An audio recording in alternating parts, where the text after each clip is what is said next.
Podcastera MX presenta. Entonces, durante 500 años se guardó silencio y ahora, a partir del 2021, hemos empezado a hablar desde que el águila nunca tuvo una serpiente en el pico, que el famoso símbolo nacional no es el de la fundación de la Gran Tenochtitlan.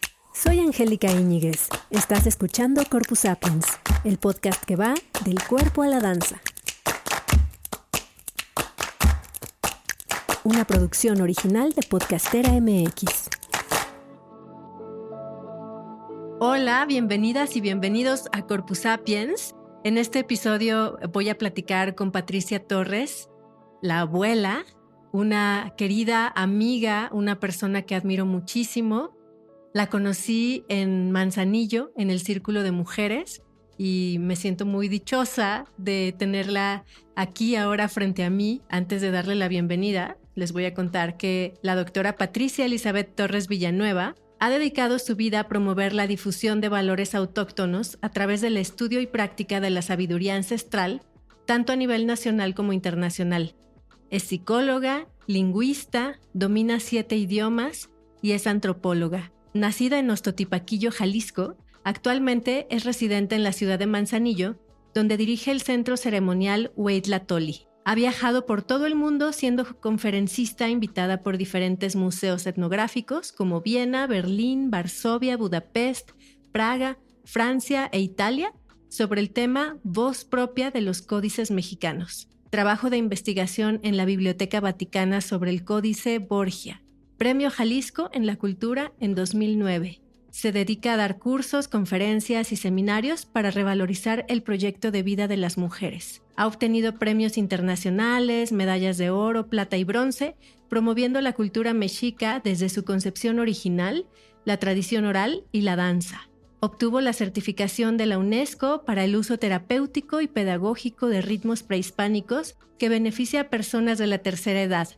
Ayuda en la prevención de adicciones, a niños con discapacidades y a mujeres de cualquier edad para lograr una mejor autoestima, salud física, mental y emocional.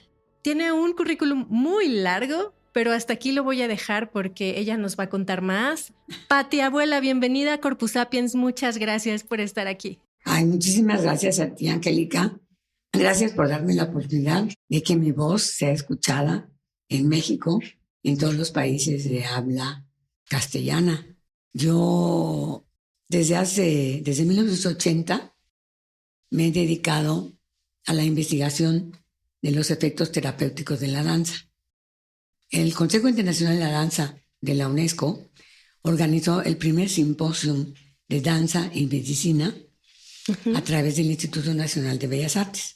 Y a partir de entonces, gracias a los sabios consejos de la presidenta del CID en esa época, Patricia Leustia, yo encaucé todo mi ser, hacer y estar para llegar al fondo de las ciencias que se manejaban en la sociedad mexica. Súper interesante ese trabajo. Antes de entrar de lleno a la conversación, cuéntanos de dónde viene el título de abuela. ¿Por qué te dicen abuela?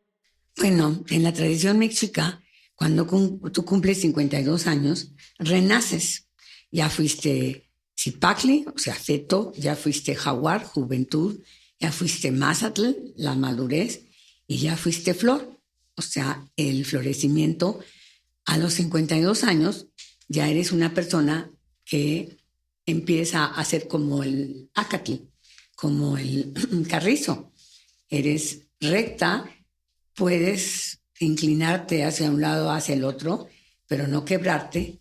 Y obviamente empiezas a iniciar un camino hacia la transformación del espíritu, de la transformación de la huella que estás dejando en este plano para llegar a recibir realmente la lluvia, que son bendiciones del cielo, y reverdecer como Malinalintzin, y finalmente convertirte en una energía realmente pura, una energía que transmite desde el alma, desde otros valores, desde otro testimonio de vida. ¿Cómo llegaste a las danzas mexicas y a la cultura mexica? ¿Cuál fue tu primera aproximación? Mira, mi primera aproximación fue cuando yo estaba en Alemania y me confrontaron con la ignorancia que tenemos de nuestra cultura al aceptar todas las mentiras que publicaron y que se transmitieron a través de los conquistadores. Nosotros, el último día que fuimos libres fue el 15 de agosto de 1521. Uh-huh. Y en esa noche, el Tlatoani, el gran Tlatoani, Cuauhtémoc, nos pidió a todos que guardáramos nuestro conocimiento, que guardáramos nuestras escuelas, que transmitiéramos solamente a través de nuestros hijos y los hijos de nuestros hijos, porque realmente los españoles no habían venido por un intercambio amistoso. Ellos habían venido realmente por el oro, la plata, las piedras preciosas, que para nosotros no tenían ningún valor.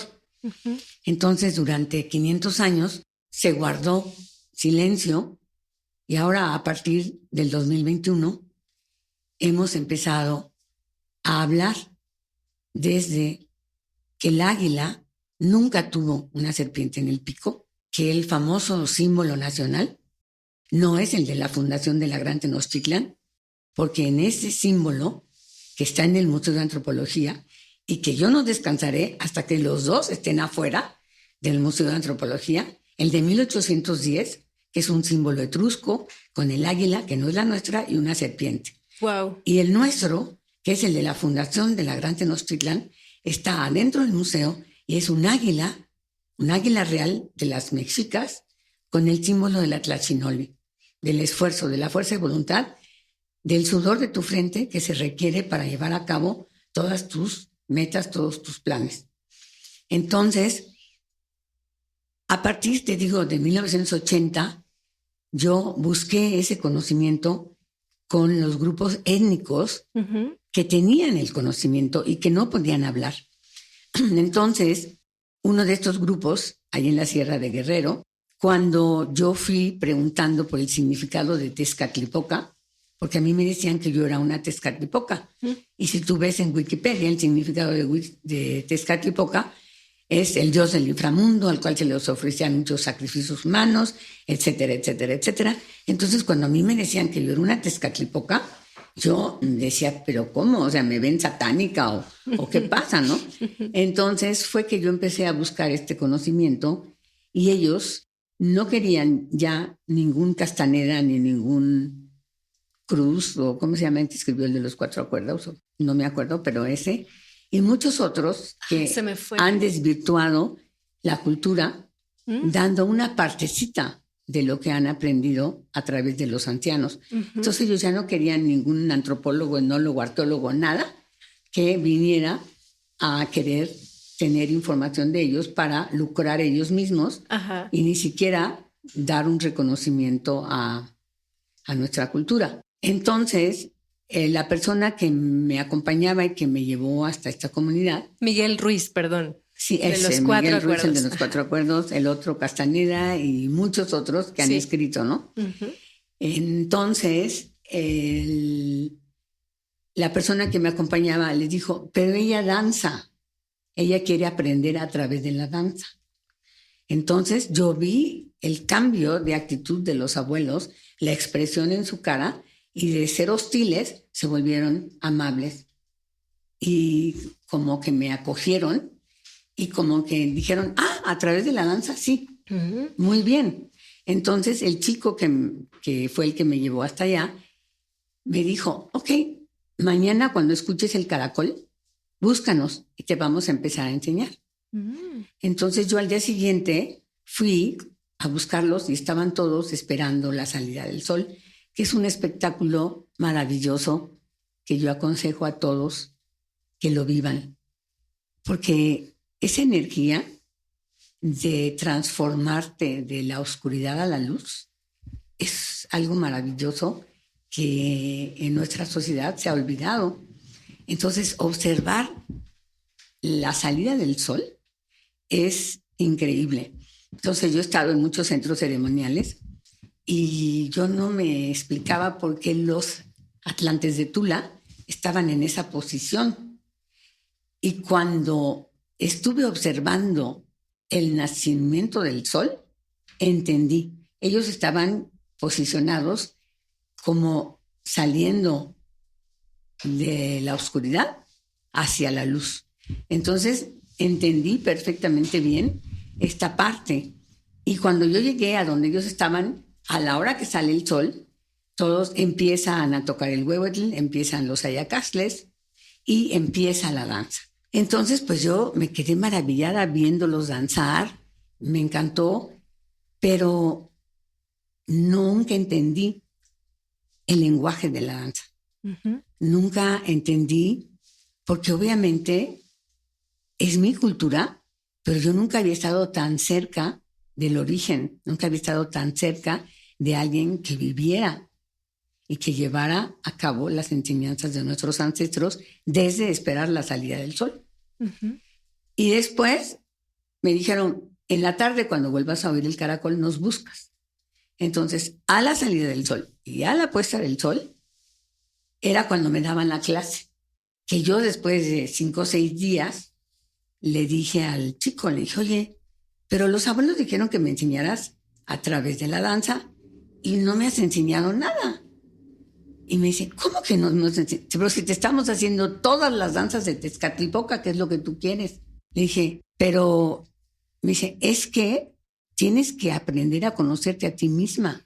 La danza es la vida y cada paso de la danza tiene un significado muy profundo. Entonces, aprende a concentrarte, aprende a observar, aprende a poner atención, aprende a estar en el aquí y en el ahora, en el eterno presente, porque la danza es el eterno presente. Entonces yo me quedé así como... Y efectivamente, al atardecer, cuando volvieron a danzar, empecé a darme cuenta que no estaba poniendo atención, que yo estaba esperando, como en la sociedad contemporánea, que el profesor me dijera, saca tu cuaderno, escribe y te voy a decir... No, ellos estaban enseñándome con cada paso lo que es reconocerte a ti misma. Y yo empecé, yo soy psicoanalista, freudiana, tengo una formación increíble en esto y me empecé a dar cuenta de dónde estaba yo. Eso fue así como un despertar al psicoanálisis profundo en el aquí y en el ahora, no en el allá y en el entonces, sino en el aquí y en el ahora. Y cada paso de la danza, claro que tenía un significado. Entonces yo empecé a darme cuenta de las secuencias.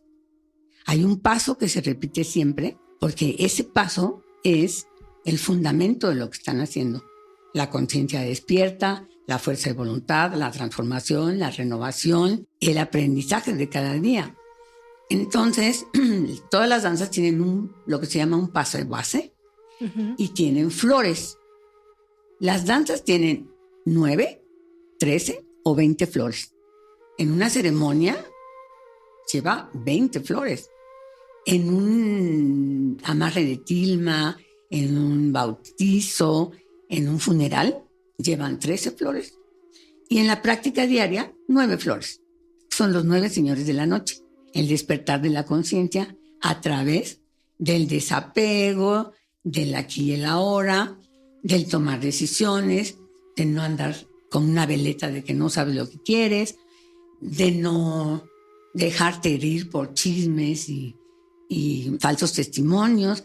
En fin, es algo maravilloso. Uh-huh. Ya cuando aprendes realmente a centrarte en lo que tienes enfrente, a dejar el pensamiento fuera de ti y a ver lo que tienes, lo que está enfrente. Entonces, a partir de ahí, dije, no, es que danzan tan rápido y van tan rápido que yo no alcanzaba a aprender las danzas. Entonces, dije, mañana voy a aprender el paso base y después voy a ir aumentando las flores. Y así fue como empecé, pero...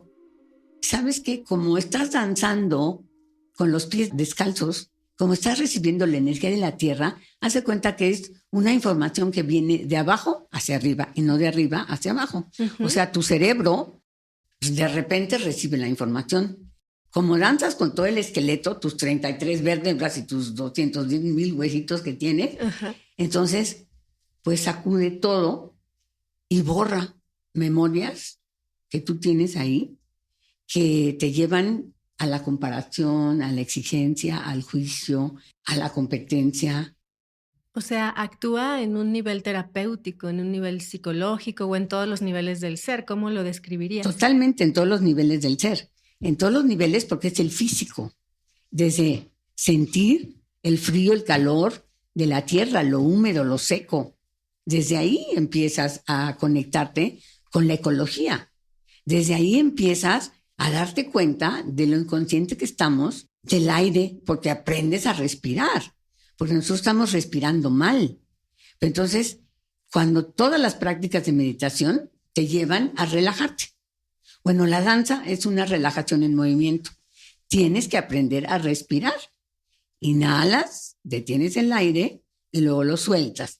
Y todo eso va a un ritmo de la danza y a un ritmo de los pasos de la danza. Entonces, después de esto, de que tú empiezas a relajarte, entonces empiezan a surgir todas estas exigencias que hemos tenido desde niños, ¿sí? De apúrate, tienes que ser el mejor, ¿cómo es posible que los demás puedan y tú no? O sea, una serie de condicionamientos que tenemos desde niños que lo vas barriendo. Y de repente, pues, te da una tristeza profunda y lloras. Te da un coraje que quieres ¿no? gritar y pegar. Y de repente te da así como un miedo de que, ¿qué me está pasando? ¿Cómo es posible que no pueda yo, siendo tan inteligente, tan laureada y tan doctorada, no pueda yo seguir unos pasos de danza? Entonces así, poco a poco, cuando le empiezas a bajar al ego, cuando empiezas a decir aquí y ahora, a desapegarte de todos esos títulos que tienes, porque no puedes ni tomar fotos, ni escribir, nada, tienes que... Ni grabar video y aprendértelo después. Nada, es en el aquí y en el ahora, en el eterno presente. Entonces así empecé poco a poco a aprender los pasos bases de la danza y qué significaban. Empecé a entender las flores, empecé a darme cuenta que es dar y recibir, inhalar y exhalar, arriba, abajo, izquierda, derecha. Y ahora en el campo de la neurociencia, esto es tan importante que yo he estado en congresos realmente donde hay premios Nobel, donde yo llego con mis pasitos de danza y digo, bueno, miren, yo no soy neurocientífica, pero les voy a demostrar cómo funciona su cerebro. Así que por favor levántense todos. Y entonces es impresionante cómo desde el primer paso la gente recibe la información. Entonces, porque tienes que girar hacia la izquierda primero y luego hacia la derecha y hacer un puenteo izquierda, derecha, arriba, abajo. Y todo esto es muy importante porque tu postura corporal empieza a cambiar. En lugar de estar encorvado así para abajo, tienes que estar presente, tienes que estar viendo, tienes que olvidarte de estar encorvado, olvídate, tienes que estar ahí y captar lo que está pasando, ¿no? Entonces, de repente la pregunta, ¿qué aprendo de mí con la danza? Ay, pues que aprendo que esto, que soy competitiva, que soy esto, que soy lo otro, y por qué, y de dónde viene, y cómo es. Entonces, poco a poco empiezas como a hacer un autoanálisis, ¿no? Entonces, me empiezo a conocerme de las plantas de los pies, empiezo a saber qué es lo que guarda mi memoria, ¿sí? ¿Por qué tengo esos estados de ánimo? Y obviamente como el cerebro está desconectado porque estás usando la energía electromagnética de concentrarte, de no pensar, de imitar y de repetir exactamente lo que estás viendo. Entonces, la alimentación al cerebro es diferente, es muy diferente a de lo que si tienes al presidente enfrente, al sacerdote enfrente, al profesor enfrente. Aquí es periférico. Aquí es todo alrededor, atrás, adelante, todo, ¿no? Entonces empiezas a sacar la basura de las diferentes capas de tu mente. empieza a salir todo esto de ¿por qué no puedo hacer este simple paso? ¿Qué pasa, no? Ujú. ¿Por qué? ¿Por qué?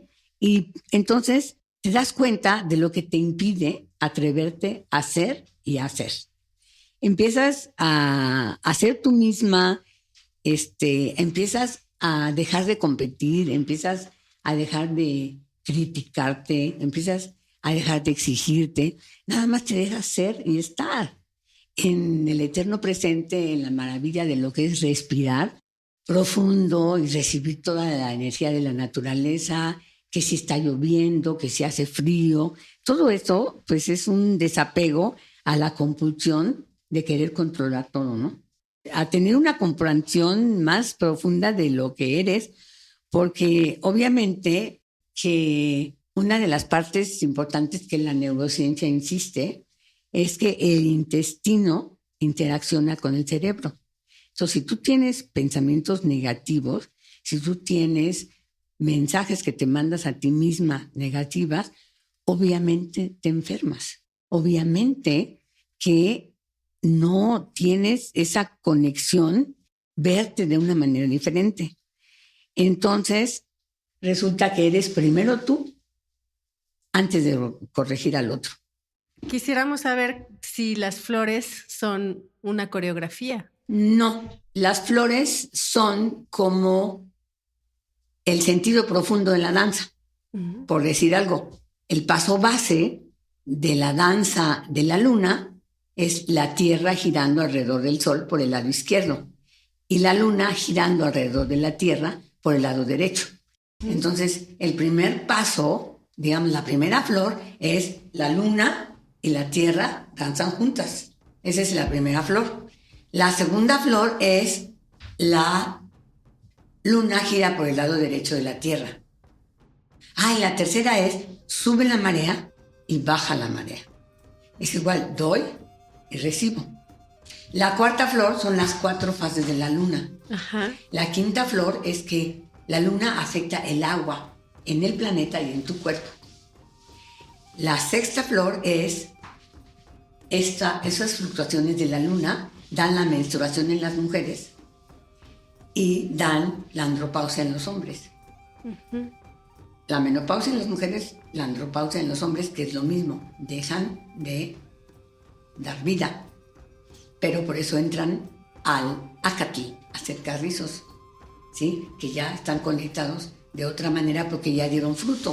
Ujú. Después, la octava es dar a luz, ¿sí? Las mujeres dan a luz, son guerreras, ¿no? Entonces, y la novena es, otra vez, la danza y la luna danzan juntas y dan todos estos fenómenos en nuestro planeta. Es que tiene 4 niveles de comprensión. Por decir algo, tienes las 4 fases de la luna, ¿no? Llena, creciente, menguante y Nueva. nueva. Y también es niñez, juventud, madurez, vejez.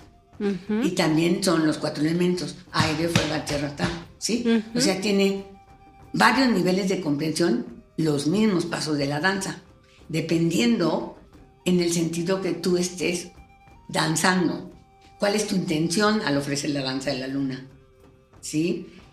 Es como toda una filosofía que abarca la danza y sus diferentes comprensiones a diferentes niveles. Ujú. No sé si quedó claro. Sí. Y Para hombres y mujeres. Claro, porque tú eres 70% de agua, yo soy 70% de agua, o sea, los hombres y las mujeres son iguales. Yo no sé por qué ahora han inventado eso que la danza en la luna es solo para mujeres. No, ¿en los hombres qué? Los hombres también tienen 70% de agua, a ellos también les afecta la luna.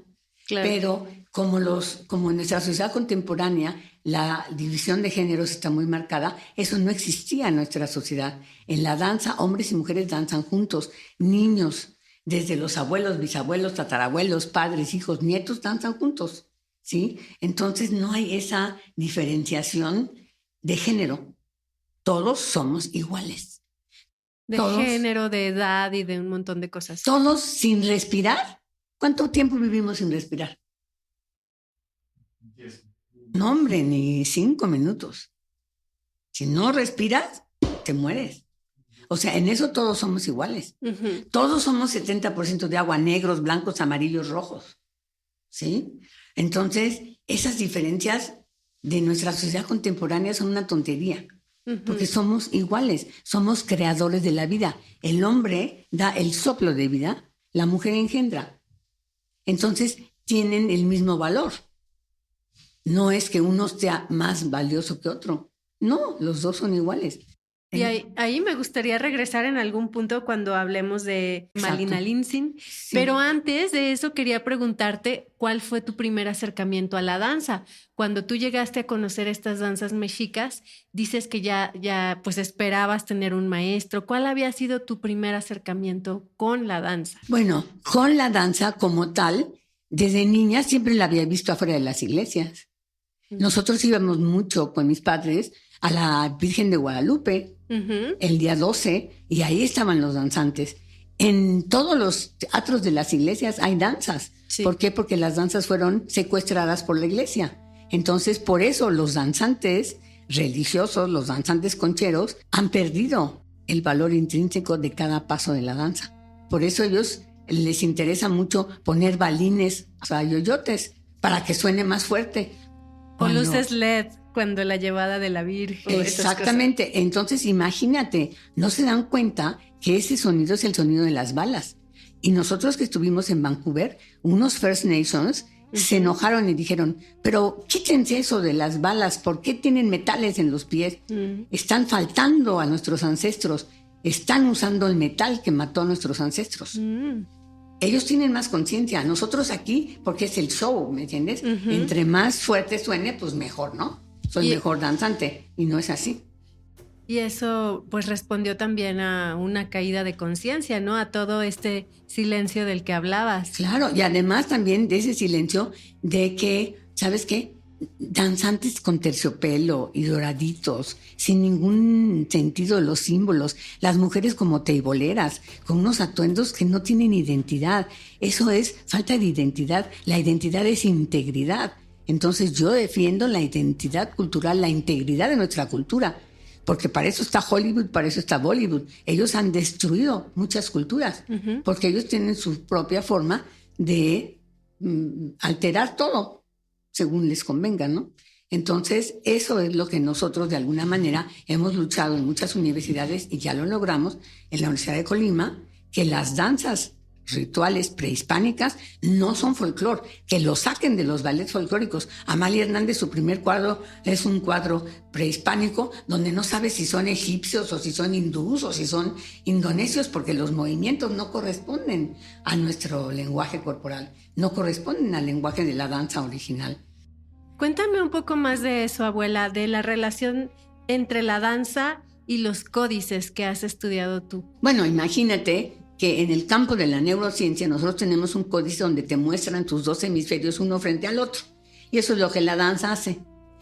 Activa los dos hemisferios al mismo tiempo. Hace que se haga un puente. Aún en el calendario azteca, ahí tú tienes arriba de los ojos, porque la primera cosa que tienes que aprender es a observar, a escuchar, a callarte y no hablar más que con la palabra florida, ¿sí? Y aquí arriba están tus dos hemisferios y como un fruterito. Eso es lo que hace la danza. Conecta, y eso es lo que tú debes de hacer. O sea, conectar tus dos hemisferios, tu dar y recibir, tu inhalar, exhalar. O sea, es la dualidad en la que vivimos. Entonces la danza te lleva a vivir esa dualidad, pero a estar consciente de esa dualidad. No nada más hablar del dar y recibir, no. Eso es parte intrínseca del, digamos, del conocimiento profundo de la danza. ¿Y qué reacciones y qué cosas han sucedido, qué investigaciones nuevas ha generado como tu participación en esos congresos de neurociencias, por ejemplo? Bueno, en el último que yo estuve, que era antes de la pandemia en Israel, era cognición y movimiento. Y ellos se quedaron verdaderamente maravillados. En otro congreso que estuve de psicología, el que tú en la mano, en un códice, tú en la mano tienes 5 flechas, que son tu cuerpo, tu mente, tus emociones, tu productividad y tu espíritu. Y esas emociones, abajo, ese mundo emocional, abajo tiene miedo, enojo, tristeza, amor y alegría. Y las colas de las flechas tienen 2 colores. ¿Por qué? Porque está la dualidad. Las emociones son buenas, pero si tú vives permanentemente en el miedo, te estás autoenvenenando, porque el miedo es bueno, te salva la vida. El coraje igual. O sea, tú te puedes enojar ante una agresión directa y ahí va a tener una descarga química muy fuerte que te salva la vida y tú dices, no supe cómo, pero lo maté. Pues claro, porque tienes esa descarga química que te da esa fuerza que es el coraje, ¿no? Porque si te agreden, tú te vas a dejar, reaccionas en esa forma auténtica y autónoma de lo que es una emoción auténtica. Pero como nosotros en nuestra sociedad contemporánea vivimos en un rebusque de emociones, tú tienes permiso de tener miedo, pero no tienes permiso de estar enojada. Tú tienes permiso de estar triste, pero no tienes permiso de decir tengo miedo. Entonces, este cruce de emociones no se da. Entonces, cuando yo en un congreso de psicología demuestro lo que es la inteligencia emocional hace 3,000 años, pues se quedan así como, primero un silencio, que yo digo, ahorita me van a matar, y luego, no, pero ¿cómo? ¡Qué barbaridad! En una pintura de hace 3,000 años. Ahí está, la dualidad de las emociones afectan tu mente, tu cuerpo, tu actividad, todo. Y está muy claro.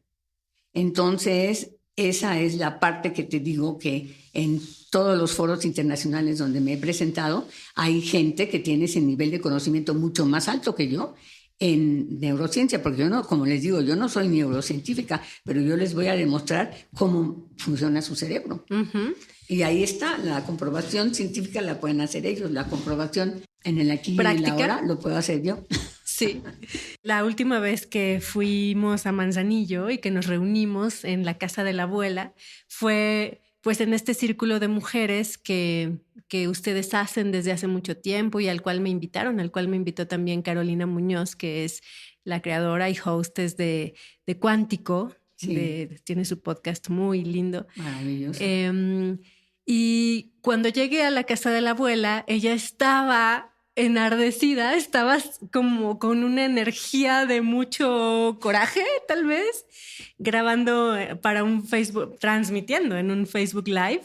Y bueno, me encantó porque el tema era Malina Linsin, ¿no? Y bueno, todo este entorno de las danzas y de la cultura mexica, en el que tú habías, si no entiendo mal, tú habías escuchado algún comentario como muy poco afortunado o muy poco documentado sobre este personaje que se conoce como la Malinche, pero nos diste una cátedra en ese momento, ¿no? Me sentí muy afortunada de estar allí frente al mar con los barcos. Ahí era de noche, muy, muy lindo en la playa de Manzanillo donde vives. Me gustaría que nos platicaras de eso, abuela. Me parece un tema muy, muy interesante que nos cuentes de este personaje y porque lo relacionaste mucho con la sabiduría del cuerpo de aquella época, la sabiduría, el autoconocimiento del que hablas también a través de las danzas y de cómo incluso había tal conocimiento que las parejas, las personas podían concebir a sus hijos decidiendo qué características querían tener de ellos, ¿no? Todo esto me parece súper interesante. Bueno, es que en esa ocasión, no sé si han visto un video donde aparece la figura de la Malinche diciendo, hola. O sea, ¿cuándo has oído tú que una mujer indígena salude con un hola? Bueno, pero en fin, esas son cosas que la gente no reacciona, no piensa, no tiene un concepto, ¿no?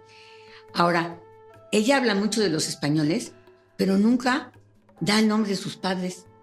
Tú que has estudiado náhuatl, sabes que al presentarte tienes que decir, el nombre que me dieron mis padres fue tal, y mi padre es este, y mi madre es esta, y nació en tal lugar, y yo vengo de tal pueblo. Das todo das tu genealogía. Y aquí ella dice, nací en el seno de una familia de alta sociedad mexica. Ay, por favor, o sea, ¿cómo es posible? Ni había alta realeza, ni existía esa diferencia de clases. Ese concepto no existía. Exactamente, el calpulli, o sea, el sistema comunitario era maravilloso. ¿Por qué? Porque era en beneficio de todos. Entonces tú aportabas lo que tú tenías para el bien de todos. Y eso es donde yo te comentaba que los padres, cuando... bueno, primero antes de casarse, ellos llevaban su acta de nacimiento donde aparece la energía que inhalaron, la hora en que nacieron y que te da ciertas características. Entonces hacen una comparación entre los dos momentos de nacimiento de la pareja para decirles, mire, ustedes son afines en esto y ustedes discrepan en esto. Entonces, antes de tener un hijo, resuelvan esta parte. Que sería como en la carta astrológica occidental, la sinastría, ¿no? No, porque acá en la casa teatral todos los Piscis son iguales, todos los Aries son iguales, todos los Tauros son iguales. No, aquí no. Aquí eres único y irrepetible, porque el momento preciso en que naciste, por eso es muy importante saber la hora en que naciste, porque nosotros teníamos la división muy clara de las 4 etapas del día, ¿sí? El amanecer, el mediodía, el atardecer y la noche. Eso depende de la hora exacta en la que tú naciste, depende del lugar donde tú naciste, la situación de los astros. A la hora que tú das el primer aliento de vida sobre este planeta, esa imposta energética es la que te va a acompañar toda la vida, pero es única e irrepetible, porque no hay dos iguales, ¿no? Entonces, tienes esta forma de ser y estar en la vida, que es el sistema Waldorf, el que yo te hablaba, en donde aprovechas las habilidades que el niño tiene antes de traquetearle el cerebro. Tú aprovechas si el niño tiene habilidad para la jardinería, si el niño tiene habilidad para la siembra, si el niño se interesa por la carpintería, si el niño se interesa por la música, por la pintura, por la danza.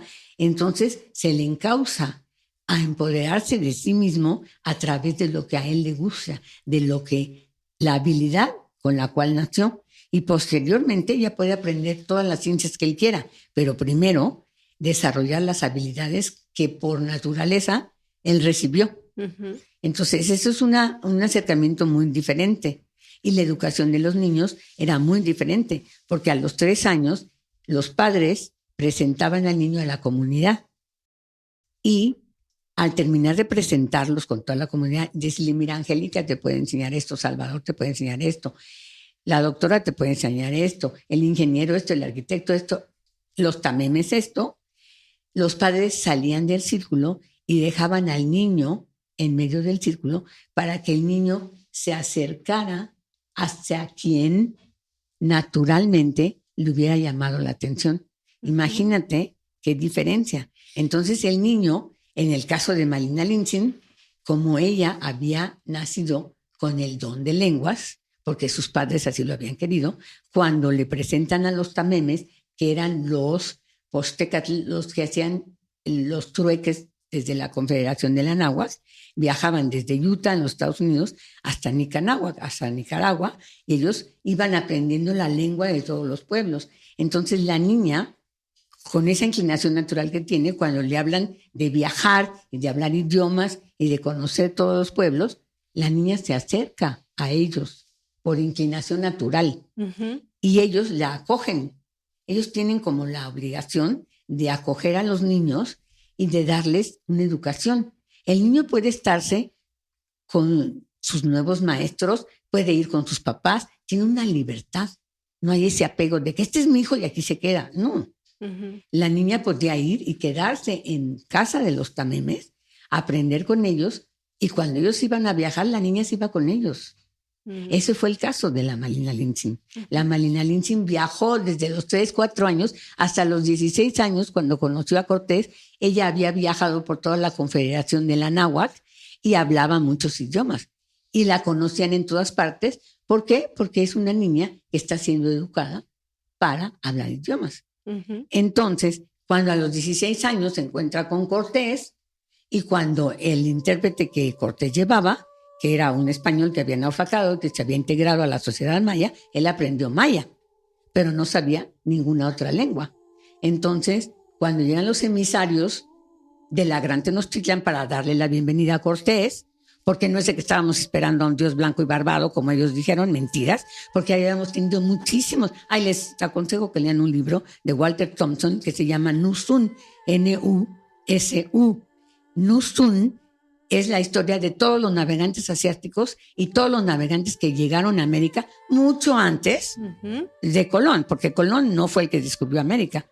El que explotó América, sí, y el que explotó a los indígenas, igual que Cortés, sí, pero de que había habido intercambios económicos, culturales, se llevaron frutas de aquí, el chile se lo llevaron a China, la cebolla y el cilantro nos la trajeron de China. Entonces, todo ese intercambio de hace 3,000 años, todo esto lo ignora la gente, no lo sabe. Porque yo les aconsejo que lean la historia de la Europa del siglo XVI para que vean cómo vivían incultos, porque la educación era solo para la monarquía y para el clero. Todo el resto del pueblo era ignorante. Insalubres, porque no tenían sistemas de urbanización como los teníamos nosotros. Enfermos, porque no tenían el adelanto, que apenas hasta ahora lo van a empezar a conocer. Porque nosotros fuimos obligados a callarnos 500 años, pero ya se acabó. Entonces, a partir de 2021, ustedes ya pueden saber todo lo que nosotros éramos y compararnos con la Europa del siglo XVI. Así que, en realidad, sí tendrían que darnos una disculpa por todas las mentiras que escribieron. Pero ya eso es tema de harina de otro costal que a mí no me corresponde y acto de otra ópera que a mí no me gusta. Entonces yo sigo con la sabiduría prehispánica. Entonces la Malina Linsin, cuando ve que el maya no entiende lo que le dicen, ella le traduce al maya para que el maya le pueda decir a Cortés. Entonces Cortés se queda maravillado y dice, ¿quién es esa mujer? Tráiganla aquí. Entonces quieren agarrar a la Malina Linsin de los hombros y ella dice, a mí no me toca a nadie. Y entonces ella va caminando hacia donde está Cortés y el maya le traduce a ella lo que Cortés dice. Entonces ella le dice al maya, dile a este hombre que yo soy una mujer que ha viajado y que conoce muchas lenguas y que le puedo traducir, te puedo ayudar a traducir, pero que entienda que él sin mí está perdido. Y yo no soy concubina de nadie, ni soy amante de nadie. Así que que me pones como mi guardaespaldas, que sea mi guardaespaldas. No, yo no le pertenezco a él y él no me toca. Y tú tienes que hacer respetar estas órdenes si quieres que yo te traduzca. Si no, pues sin mí estás perdido porque de aquí no pasas. Una niña de 16 años que sabe quién es, que está consciente de su poder y de su saber. Eso es lo más importante, herencia de la Malina Linsin. Por eso ella nunca fue considerada como traidora, porque todos la conocían y porque saben que ella hizo su trabajo como debería de ser, éticamente. Ella nunca alteró nada, ni lo que decían los indígenas, ni lo que decía Cortés.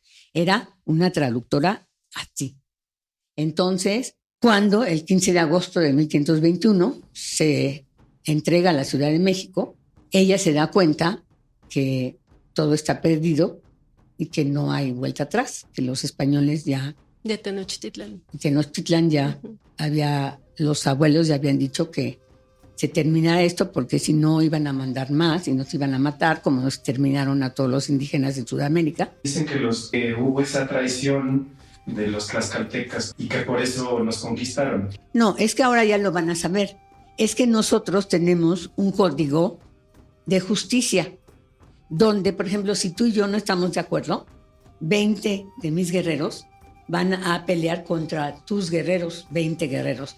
Pero no es pelea, es una danza que se llama la Yaotilistli. La Mitotilistli es el primer grado de la danza, pero la Yaotilistli ya son artes marciales y es la misma danza, pero ya con un desarrollo corporal, mental, emocional, muy avanzado. Entonces, mis 20 guerreros danzan contra tus 20 guerreros. Entonces nosotros estamos viendo la danza. Y cuando tus guerreros tienen 11 de mis guerreros agarrados por el pelo, porque nosotros teníamos el pelo largo, porque el pelo largo para nosotros era símbolo de libertad. Y ellos vinieron y nos cortaron el pelo, porque esto era la sumisión. Entonces no podíamos traer el pelo largo. Entonces, cuando tú tenías a 11 de mis guerreros tomados por el pelo, se terminaba la danza. Y toda mi gente se ponía atrás de ti, porque tú habías ganado, tus ideas eran mejores que las mías, porque habías logrado tener a 11 de mis mejores guerreros por el pelo. Entonces, todos pasábamos atrás de ti y se hacía lo que tú decías. Y era que como nosotros teníamos conflictos como mexicanos antiguos, ellos se aprovecharon y entonces es así como nos vinieron a salvar. Nosotros teníamos conflictos entre nosotros y por eso se dio la conquista. Es que todo eso es falso. Ahora, 500 años después, ya van a saber cómo era la situación, ¿sí? Mentiras, todo lo que ellos escribieron de sus sistemas feudales, de los tributos y que éramos enemigos, falso, falso y falso de toda falsedad. Nosotros vivíamos en armonía con la naturaleza. Si tú vives en la armonía con la naturaleza, reconoces que la naturaleza es superior a ti. O sea, como humano, estamos todos sujetos a la naturaleza. Entonces todos somos iguales. Nos respetamos, nos amamos, nos protegemos. Ellos no conocían eso. Ellos no conocían esa forma de vida. Ellos no conocían ese respeto entre el hombre y la mujer. Ellos no conocían esta forma de ser y vivir en armonía. Que ese es el problema grave, que por eso yo les pido que lean la historia de Europa del siglo XVI para que vean cómo vivían y para que entonces vienen y nos echan aquí a nosotros todas sus problemáticas que ellos tenían cuando nosotros no teníamos esa problemática. Lo que pasa es que cuando Cortés llegó a Tlaxcala, pasó eso y entonces todos los tlaxcaltecas se pusieron atrás de él para que ya no matara a nadie. Y eso pasaba cada vez que Cortés llegaba y mataba. No, porque para nosotros lo más sagrado es la vida humana. Nosotros nunca ofrecimos sacrificios humanos. Peter Seller, un etnólogo suizo, vino, ya hace mucho, no me acuerdo exactamente cuándo, pero lo pueden buscar, y dio una conferencia en la universidad de que los sacrificios humanos, tal cual lo describían los españoles, nunca se habían realizado aquí. Acabó de dar su conferencia y le dijeron que tenía 24 horas para salir del país. Y nunca más lo dejaron regresar. Y esa conferencia se perdió, pero está registrado que lo sacaron del país. ¿Por qué? Porque así los sacrificios humanos, como dicen ellos que los hacíamos, ni ellos lo vieron, ni existían. Los sacrificios más graves eran las mujeres que fueron regaladas como, bueno, primero las bautizaban y ya después se las podían chingar. Por eso nos dicen los hijos de la chingada, porque violaron a todas estas mujeres. Y estas mujeres, cuando sabían que estaban embarazadas, se suicidaban. Y se suicidaban en el lado poniente de las pirámides. Por eso el lado poniente de las pirámides se llama el Cihuatlampa, el lugar de las mujeres. Ellas preferían sacrificar su vida que engendrar un hijo víctima de una agresión, de una violación y de una inconsciencia y de falta de respeto hacia el origen de la vida. Eso es muy diferente. Es otro código, otra ética, otra forma de ver la vida, que ahora la van a conocer si les interesa. Hay muchos abuelos que ahora están dando todas estas versiones porque así fue. Pero 500 años nos tuvimos que callar porque nadie nos iba a entender.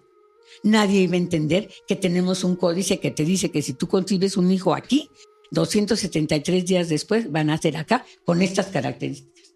Y las mujeres podían escoger el sexo de sus hijos porque conocían su cuerpo, porque tenían una educación de lo que es tu cuerpo a través de las secreciones bucales, nasales, de los ojos, de los genitales.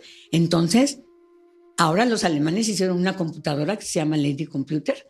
Entonces, esta Lady Computer está basada en estos conocimientos, donde tú te pones en la mañana un chip y ese chip le dice, de tales a tales horas produces progesterona, de tales a tales horas produces testosterona, y entonces tú ya escoges si quieres tener un hijo, pues puedes tener relaciones entre estas horas porque ahí vas a concebir un hijo. Imagínate que esto ya lo sabíamos nosotros y está en un códice. Y que lo sabía todo el mundo. Era una parte de la educación. Desde niños aprendían. Y por eso, cuando tú cumplías 13 años eras jaguar. ¿Quién detiene a un jaguar? ¿Quién detiene el ímpetu de la juventud? Nadie. Pero tener un hijo fuera de matrimonio era muy castigado. Entonces no existía tal cosa. No existía de que 50% de las madres solteras en los hospitales tienen menos de 13 años, 14 años. ¿Qué es eso? Es una falta de conciencia. Violadas por los mismos padres, hermanos, tíos. O sea, no. Eso no existía en nuestra sociedad prehispánica. Había una educación, un respeto hacia la vida, hacia la mujer, hacia el hombre. Entonces, todas estas mentiras, pues ya lo van a poder comprobar que no es cierto. Y de ahí podemos continuar con la historia de Malina Linsin. Claro, porque la Malina Lindsay era un testimonio vivo de esta educación. Ella fue íntegra con Cortés, íntegra con su pueblo. Entonces, cuando después de 1521, ella decidió en 1522 tener un hijo con Cortés. Eso es la verdadera mestizaje. Mestizaje. Ella escogió el día y la hora para tener un hijo con Cortés. Y le dijo a Cortés, voy a tener un hijo contigo y a los 2 años puedes llevártelo a España. Pero antes no, antes lo educo yo. Y así fue. Después Cortés se lleva al hijo, a Martín, a España, y ella en 1525, creo, decide tener un hijo con uno de los capitanes que ella escogió también para tener una hija. Entonces tiene una hija. Desgraciadamente muere a causa de la viruela. Y eso de que esta mujer habla en el video de que un conflicto porque a la muerte de su padre, su madre se había vuelto a casar y cosas de esas, eso es una verdadera tontería, porque no es cierto, no es verdad, ¿sí? Es importante que sepan que jamás había realeza, para empezar, ni había sacerdotes, ni había nada. Y eso de que dice una posición incómoda ante la muerte de su padre, ¿de qué está hablando? Si la Malina Lindsay ya había viajado, claro, la muerte de tu padre se hace una ceremonia y se honra la muerte de tu padre, pero tú sabes que tu padre está vivo en ti. Hay una danza maravillosa, que es la danza de Quetzalcoatl, que es la genética, y dice, tatán, tatán, tatán, tatán, tatán, la genética de mi padre, tatán, tatán, la genética de mi madre, tatán, tatán, tatán, tatán, tatán, tatán, tatán, tatán, tatán, mi padre, mi madre y yo. Entonces de ahí empieza esa educación para saber y reconocer qué fue lo que heredaste de tu padre, qué fue lo que heredaste de tu madre y cómo tú lo puedes manejar en ti. O sea, yo siento que eso es una información muy padre. Y luego dice esta cosa sexista, porque dijo que después su madre tuvo un hijo y ella se encontró una posición incómoda con su padrastro. ¡Qué mentiras! O sea, y todavía lo ponen ahí en un video y todavía hacen una obra musical en España. La Malina, ay no, que si ve premios, ya iba la esposa, ay no quiero hablar de eso. Pero, y de que fue vendida a un grupo de traficantes provenientes de Chicalango. ¿Qué es eso? No es cierto. Esta niña viajaba con los tamemes desde niña, no fue vendida nunca. Pues ni que fueran esclavos, aquí no había esclavos, los esclavos los conocían ellos. Y luego dice, fue ofrecida como tributo a un cacique maya en Tabasco. Mentiras, ella estaba en Tabasco con los tamemes, haciendo trueques, llevando y trayendo mercancías de la Gran Tenochtitlan. Y entonces dice, con sus nuevos amos aprendió la lengua. Mentiras, o sea, todo eso es mentiras. Entonces por eso es que es muy, muy importante que se oiga la voz de la tradición oral. Porque aunque no cubra con los requerimientos de la metodología científica del INAH, existe, y qué bueno que después de 500 años puedan leer los códices, puedan entender y puedan saber. Desde el códice Feyerabend-Meyer, que es el más antiguo, porque obviamente por eso quemaron los códices. Pero todavía queda el Borgia, que está en la Biblioteca Vaticana, que es un código de los más antiguos y de los que tiene una sabiduría enorme. Y ahí están los hemisferios, ahí está qué sucede con todo este conocimiento de conocerte a ti mismo. Que es la investigación que tú has hecho, ¿verdad? Que es a lo que a mí me encanta, por eso estuve en la Biblioteca Vaticana, tengo un registro para tener acceso a los códices que están encerrados en unas cajas fuertes que no los dejan ver a nadie, porque son libros de 15 metros de largo. Entonces cuando yo voy me permiten verlos, siempre está custodiado por 2 de la Guardia Suiza que me extienden el códice, no lo puedo tocar con las manos, me dan unos guantes y ellos están ahí observando todo lo que yo hago. ¿Y cómo conseguiste ese permiso? Porque afortunadamente yo obtuve una beca y estuve en la Universidad de La Sapienza en Roma y también estuve en la Dante Alighieri porque aprendí el italiano, que me encanta, para poder entender la ópera. Entonces, una de las compañeras, Teresa, Ella era sobrina de uno de los arzobispos en el Vaticano, y a través de ella, con una recomendación de su tío, me dejaron entrar a la Biblioteca Vaticana y tener acceso a estos libros que nadie los ha visto, pero son tan maravillosos porque están pintados en piel de venado, pero es tan perfecta la pintura, por eso la Virgen de Guadalupe pues la pintó obviamente un indígena, porque los colores son los mismos, son colores vegetales que no se pierden con el tiempo, están intactos, pero la piel de los jóvenes se ve, la piel de los ancianos se ve, la textura de la piel, los animales igual, los conejos, las águilas,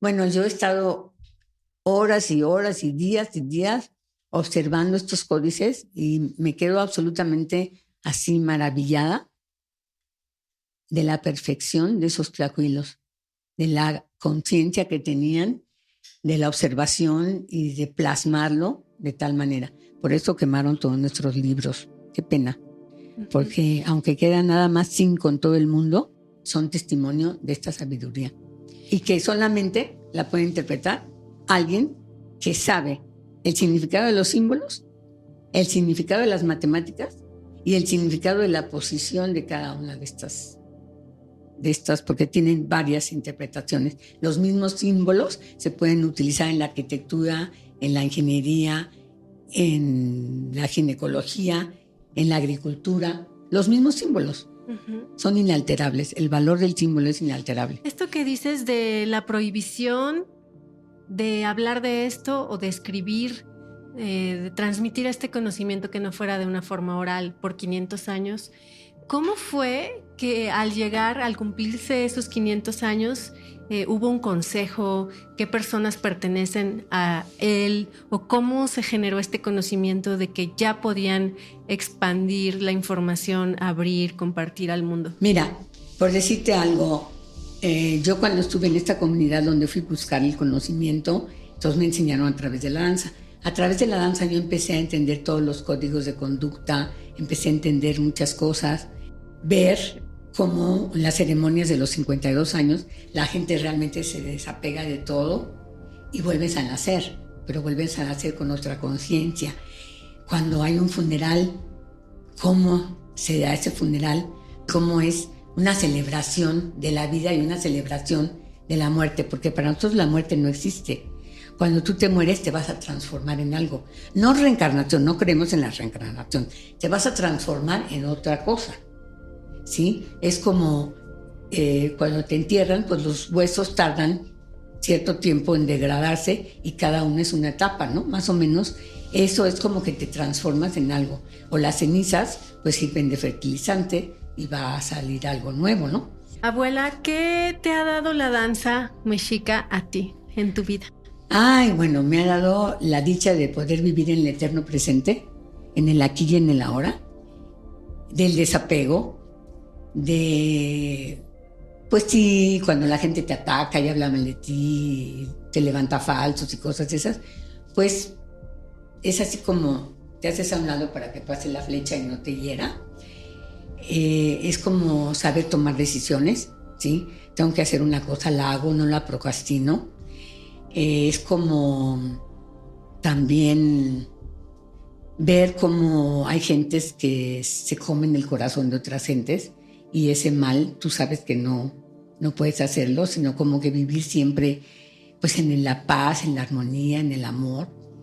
Eso es como maravilloso y como yo danzo todos los días a la salida del sol y a la puesta del sol, pues un agradecimiento perpetuo a la vida, a estar sana, a que mis huesos no envejezcan tan rápidamente, a que pues mi corazón viva siempre en agradecimiento, en poder estar consciente de las huellas que dejo en mi paso por la vida, en haber podido transmitir el conocimiento tal como me lo enseñaron los abuelos en todo el mundo, en China, en Indonesia, en Tailandia, en Europa, en Sudamérica, en Estados Unidos y ver la admiración que causa todo este conocimiento ancestral y que está documentado en los códices. O sea, yo no puedo escribir nada. Me dicen, ¿por qué no has escrito? Pues porque ya está todo escrito, porque yo tengo el códice, yo te lo enseño, te digo lo que significa y tú tienes que seguirlo. Entonces, pues creo que eso es lo que me ha dejado la danza. ¿Y has encontrado similitudes de las danzas mexicas entonces con otras danzas en el mundo que también has aprendido? Ay, sí, en Japón hay una danza en la mariposa, es una danza bellísima de una de las etnias más antiguas de Japón que está en Hokkaido. Ellos tienen dos danzas similares con nosotros, muy parecidas. Una es la danza de las garzas de Quecholi, que es muy importante para nosotros, inclusive una veintena está dedicada a las aves migratorias, y la de la mariposa, que es cómo tú te transformas y cómo hay que seguir aleteando hasta el último instante de tu vida. La diferencia entre las danzas de ellos y las de nosotros es que ellos acarician el viento y nosotros somos el viento. Entonces, esa es una de las cosas que, por ejemplo, el Dalai Lama reconoció cuando vino aquí y que hubo una ceremonia ecuménica en la catedral donde se presentaron todas las danzas, todas las religiones, y los que abrieron esa ceremonia fue la danza mexica. Y tú estuviste ahí, por supuesto. Sí, claro. ¿Te gustaría decirnos algo más antes de cerrar este episodio? Ay, no, pues les agradezco mucho su interés, su tiempo, su escucha, y pues ojalá y hubiera más gente que se interesara por conocer el verdadero significado de los símbolos. Somos demasiado europeos, somos demasiado materialistas porque estamos muy cerca de los Estados Unidos, estamos muy alejados de Sudamérica, que son nuestros hermanos, y pues creo que recuperar esa educación sería maravilloso, de que las madres aprendan a que sus hijos son dependientes de ellas desde que son concebidos hasta los 2 años. A los 2 años el bebé por naturaleza quiere conocer el mundo, quiere ver otras cosas, y las madres se empeñan en tener a sus hijos pegados a ellas hasta los 50 años. Entonces, pues bueno, eso sería muy bonito, que cambiaran esa forma de ser y que el niño tuviera la posibilidad de empoderarse, de saber quién es, de su potencial, y que no fuera castrado por los padres, ¿no? Wow. ¿Alguna recomendación si alguien quiere conocer los símbolos, quiere conocer las danzas, quiere conocer un poco más de la cultura mexica? ¿A dónde se puede acercar? Bueno, mira, se puede acercar obviamente a mi página. Nosotros damos cursos por Zoom en la mañana de 10:30 a 11:30 a toda Europa, y en la tarde a las 8 a 9 de la noche a toda Asia. Entonces, estas clases es para dar a conocer no solamente a los mexicanos, sino a todo el mundo esta herencia cultural tan importante que debemos estar muy orgullosos de ser los herederos. Vamos a dejar la página en la descripción del episodio para que puedan entrar ahí y puedan conocer, investiguen. Muchas gracias, abuela. Ha sido un gusto que estés aquí y tengo muchas más preguntas, pero bueno, por ahora vamos a cerrar el episodio. Ni modo, nos quedaremos platicando ya fuera de la grabación y pues qué alegría tenerte. No, y qué alegría estar contigo, porque tú realmente has sido una pionera realmente de la danza, del cuerpo y de la enseñanza de la danza a otro nivel. Es muy importante. Cualquier tipo de danza es una medicina. Y entonces la danza que tú haces y los libros que tú escribes son muy importantes. Muchas gracias, abuela, y gracias también a Salvador Martínez, que es el productor de este espacio. Gracias por escuchar Corpus Sapiens. Gracias, Salvatore. Bye, bye.